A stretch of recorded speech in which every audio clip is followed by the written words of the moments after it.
Você já sentiu o cheiro da morte chegando? Moisés sentiu. Naquela noite, em Pi-Hahirote, o som não era de milagre.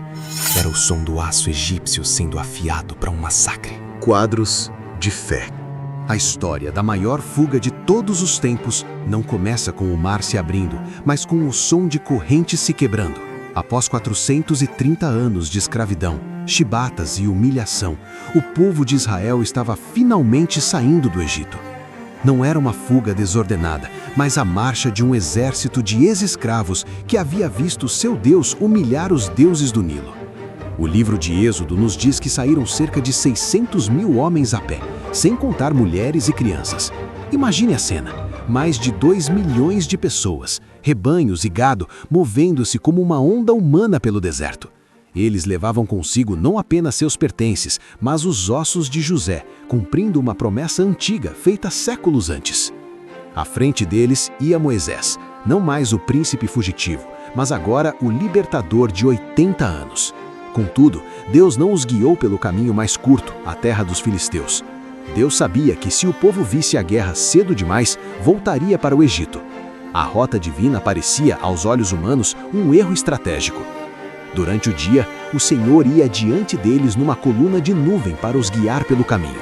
Não era uma nuvem comum, era a Shequina, a manifestação visível da glória de Deus, protegendo-os do sol escaldante do deserto. Eles não seguiam mapas, seguiam a presença. Mas então, a ordem de Deus mudou. O Senhor disse a Moisés: diga aos israelitas que mudem o rumo e acampem diante de Pi-Hahirote, entre Migdol e o mar. Geograficamente, isso parecia suicídio. Eles estavam entrando em um funil. De um lado, montanhas intransponíveis, do outro, o mar. Eles estavam voluntariamente se encurralando. Enquanto isso, no palácio, o luto pela morte dos primogênitos transformou-se em ódio frio. Faraó recebeu a notícia. O povo fugiu e parece estar perdido no deserto. O coração do rei do Egito endureceu-se mais uma vez. A economia do Egito havia colapsado sem a mão de obra escrava. Ele queria vingança. Faraó preparou seu carro e tomou consigo o seu povo.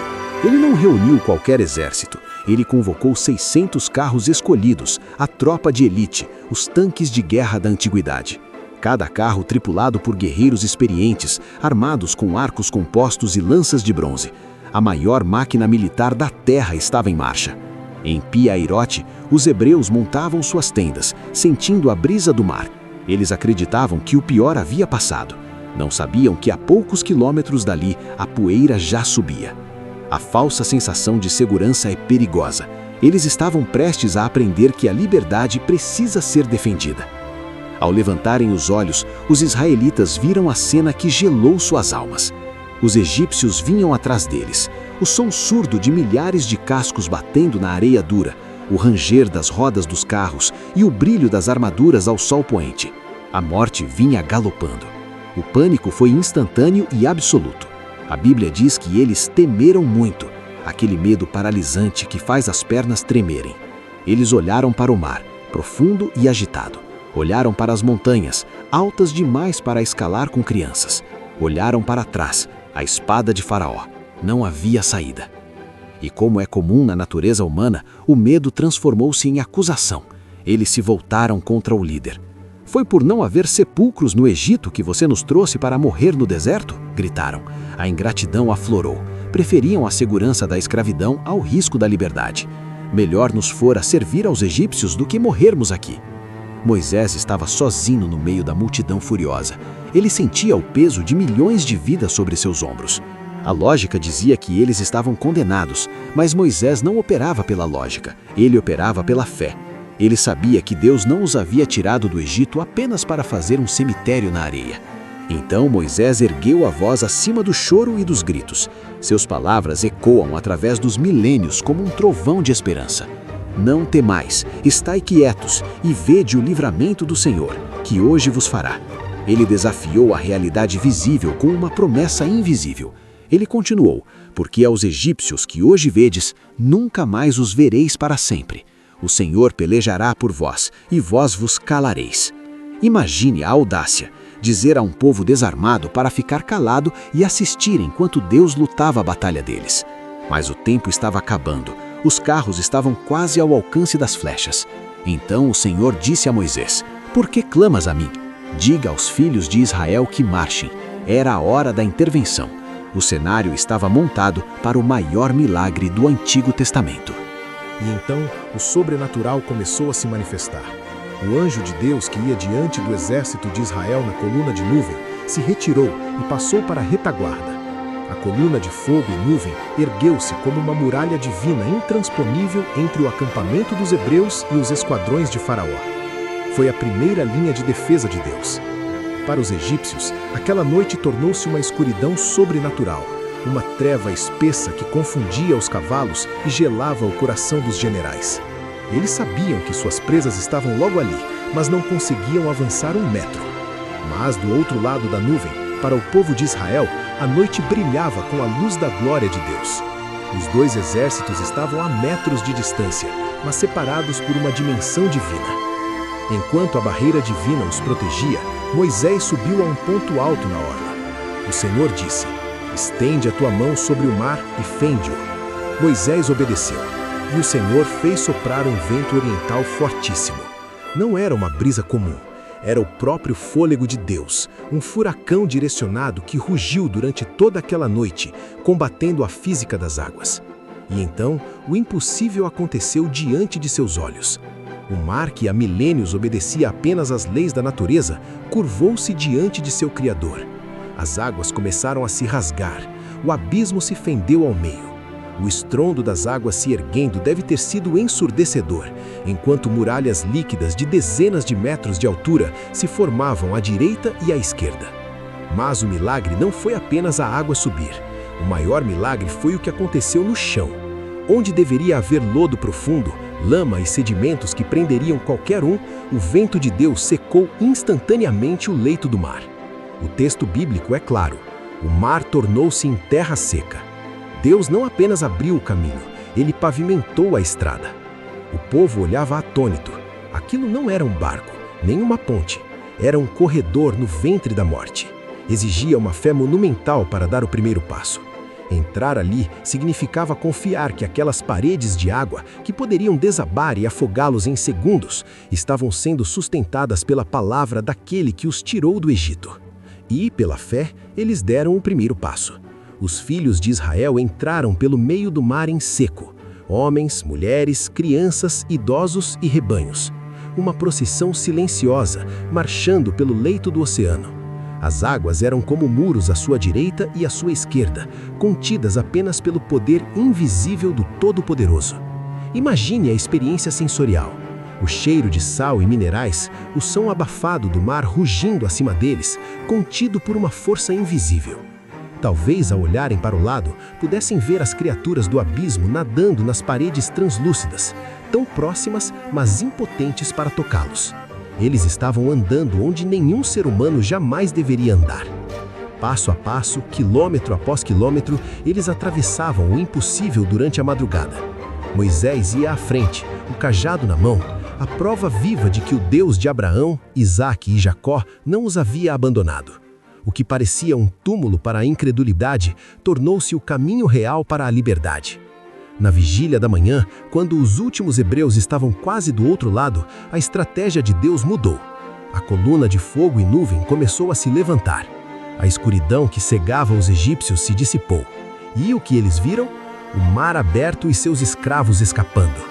Cegos pela arrogância e pela fúria, Faraó deu a ordem: avancem! Eles se lançaram na armadilha de Deus. Nós os alcançaremos, nós os destruiremos, pensaram eles.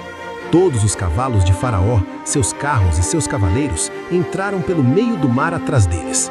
O caminho que foi salvação para os filhos de Deus estava prestes a se tornar um sepulcro para os filhos da soberba. Eles entraram no território onde só a fé podia sustentar as paredes. De repente, o chão mudou. O Senhor olhou para o exército dos egípcios desde a coluna de fogo e nuvem e lançou a confusão entre eles. A terra seca virou lama espessa. As rodas dos carros pesados de bronze começaram a emperrar e a soltar-se dos eixos. O avanço glorioso transformou-se em um caos absoluto, de cavalos caídos e carros quebrados. O pavor tomou conta do exército mais poderoso do mundo. Eles perceberam que não estavam lutando contra homens, mas contra uma força cósmica. O orgulho deu lugar ao terror puro. Eles gritavam uns aos outros no meio da lama: "Fujamos da face de Israel, porque o Senhor, o Yahvé, peleja por eles contra nós, os egípcios." Eles tentaram dar meia volta, mas era tarde demais. Enquanto o caos consumia o exército de Faraó no meio do mar, o último israelita pisou na outra margem. Todos, sem exceção, haviam atravessado a salvo. A nação estava do outro lado. A salvação estava completa. Agora viria o julgamento. O sol nascia no horizonte. O Senhor disse a Moisés: "Estende a tua mão sobre o mar e fende-o." Moisés obedeceu, e o Senhor fez soprar um vento oriental fortíssimo. Não era uma brisa comum, era o próprio fôlego de Deus. E quando a manhã rompeu, o mar retomou a sua força. Em Êxodo 14, versículo 27, lemos que o mar retomou a sua força ao amanhecer, e os egípcios fugiram de encontro a ele. Foi um cataclismo hidráulico. As muralhas de água, que pesavam toneladas, desabaram simultaneamente. O corredor de salvação tornou-se instantaneamente um túmulo líquido. O Senhor derrubou os egípcios no meio do mar. A cavalaria mais temida da antiguidade, os generais arrogantes, os carros de ferro, tudo foi engolido pela fúria das águas. Aquele mesmo mar que serviu de tapete para os pés dos hebreus, tornou-se o martelo de juízo para os inimigos de Deus. Não houve batalha física. Israel não precisou levantar uma única espada. A Bíblia é enfática ao descrever a totalidade da vitória em Êxodo 14, versículo 28. As águas, tornando, cobriram os carros e os cavaleiros de todo o exército de Faraó, que os haviam seguido no mar. Não ficou nem sequer um deles. O império que oprimiu o povo de Deus por séculos foi decapitado em questão de minutos.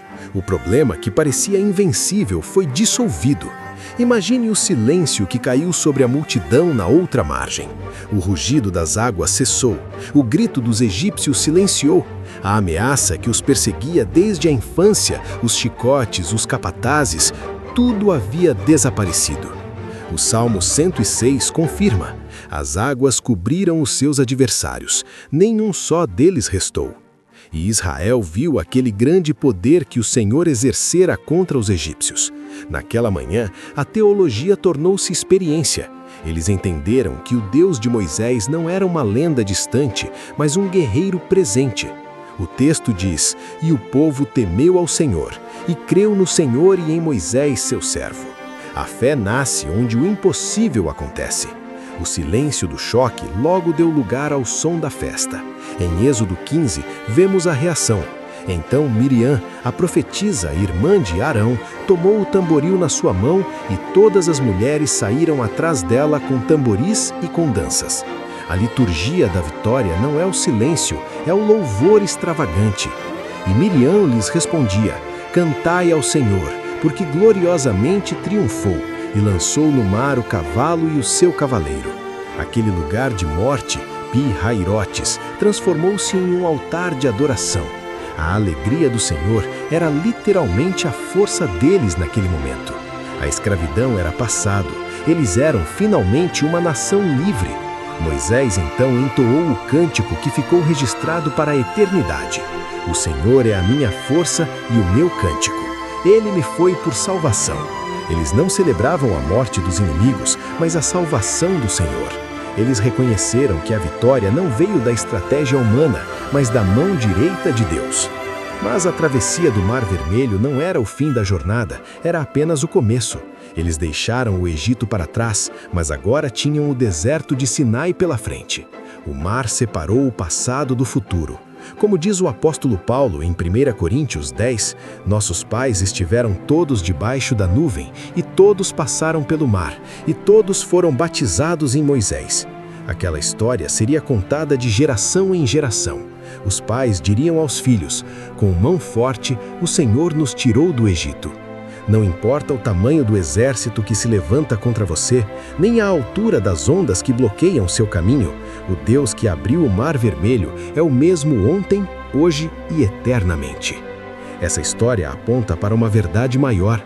Assim como Deus abriu um caminho através da morte para salvar seu povo da escravidão de Faraó, Ele abriria, séculos depois, um caminho através da cruz para nos salvar da escravidão do pecado. Deus não te trouxe até aqui para te deixar morrer na praia. Ele é o Deus que abre caminhos onde não há caminhos. A única coisa que Ele pede de você é a mesma que pediu a Moisés: confiança e ação. Se essa narrativa bíblica fortaleceu a sua fé ou te agregou conhecimento sobre essa história, não deixe essa mensagem morrer aqui. O canal Quadros de Fé está aqui para trazer as Escrituras à vida. Cada like, cada inscrição nos ajuda a levar essas histórias épicas para mais pessoas que precisam de esperança hoje. Inscreva-se no canal e ative o sininho para não perder a próxima jornada épica. Comente abaixo qual história você gostaria de ver aqui. Abraços!